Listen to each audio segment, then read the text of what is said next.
പെട്ടെന്നൊരു തട്ടിക്കൂട്ട് ബിരിയാണി ഉണ്ടാക്കുക. അപ്പോൾ അതിന് വേണ്ടിയിട്ട് ഒരു 4 സവോള എടുത്തിട്ടുണ്ട്, കുറച്ച് തക്കാളി 2 പേസ്റ്റ് ആക്കിയതാണ്, പിന്നെ ഇഞ്ചി വെളുത്തുള്ളി പച്ചമുളക് പേസ്റ്റ്, മല്ലിയില, ഇതെല്ലാം കൂടി ഇട്ടൊന്ന് നല്ലപോലെ വഴറ്റി കൊടുക്കുക. അതിനുശേഷം അതിനകത്തേക്ക് കുറച്ച് മല്ലിപ്പൊടി, ആവശ്യത്തിനുള്ള എരിവിനുള്ള മുളക് പൊടി, ഉപ്പ്, മഞ്ഞൾപ്പൊടി ഇതെല്ലാം കൂടെ ചേർത്ത് കൊടുത്ത് നല്ല പാകത്തിന് എണ്ണയൊക്കെ ഒഴിച്ചൊന്ന് വഴറ്റിയെടുക്കുക. അതിനുശേഷം നമ്മൾ കുറച്ച് ചിക്കൻ ഇതിനകത്തേക്ക് ഇട്ട് കൊടുത്ത് നല്ലപോലെ ഒന്ന് വഴറ്റി അടച്ച് വെച്ച് വേവിച്ചെടുക്കാവുന്നതാണ്. അപ്പോൾ നമ്മൾ നെയ്യ് ചേർത്ത് കൊടുക്കുകയാണെങ്കിൽ നല്ല മണം ഉണ്ടാവും, ആദ്യമേ നെയ്യ് ചേർത്ത് കൊടുക്കുകയാണെങ്കിൽ.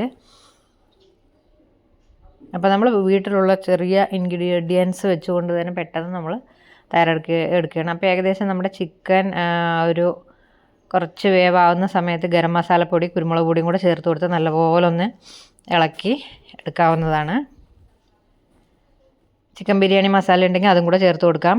പിന്നെ ഒരു ചെറിയൊരു ബൗൾ തൈര് ഇട്ട് കൊടുത്ത് നല്ലപോലെ ഒന്ന് ഇളക്കി കൊടുക്കുക. ചെറുനാരങ്ങ ഇല്ലെങ്കിൽ തൈര് ഉപയോഗിച്ച് കഴിഞ്ഞാൽ ആ അരിയുടെ ഒട്ടലൊന്ന് മാറിക്കിട്ടും. അപ്പോൾ നമ്മൾക്ക് ആവശ്യമുള്ള അരിയും കൂടെ ചേർത്ത് കൊടുത്ത് ഇതുപോലെ ഒന്ന് ഫ്രൈ ചെയ്തെടുക്കുകയാണെങ്കിൽ അരി അധികം ഒട്ടിപ്പിടിക്കത്തില്ല.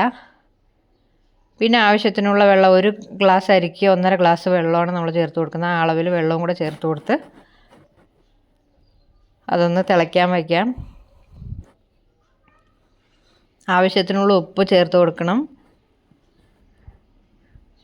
അപ്പം നെയ്യിൻ്റെ മണവും നെയ്യൊക്കെ ഇഷ്ടമുള്ളവർ ഇച്ചിരി നിറയെ നെയ്യൊക്കെ ഇട്ട് കൊടുക്കാവുന്നതാണ്.